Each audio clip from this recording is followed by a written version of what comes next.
Belakhe besak rongthoi ang tongo haipani live kisa paikha tongthoyeba ke scooter abo phaijak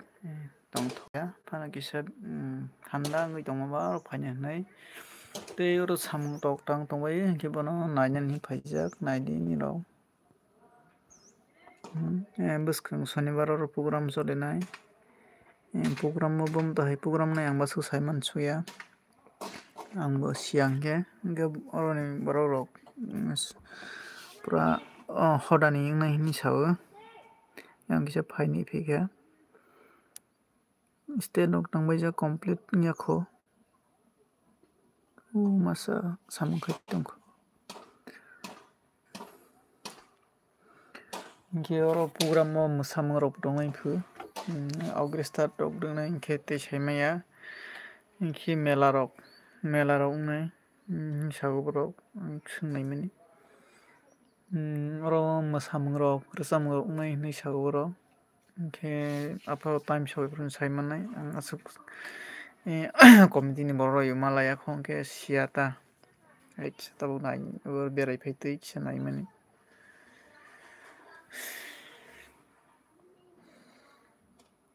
mela rok hingke bo naio nata hingke nirok bo naina muchukha hingke naifima o roisa bari o comment khai ang location sai rogo no naina muchukha hingke hodani wngoi kaisa program wngnaipho shonibar o live rogo phaijak kwbangma hingke tini phaikha ani channel date wngtongkha haini bagui musa video rok upload khaijaya hingke tei views rok bo phailiya haibano hai try khainala ani channel mane kwbangma wngkha use khaijaya aike o video alka content no khlaimani abo kaisa problem ni bagui mane abo wngtangkha ta chaya wngtangkha hingke joto delete video tabisa kwtal upload khaikha hingke ta nirok support khaibai di ano tei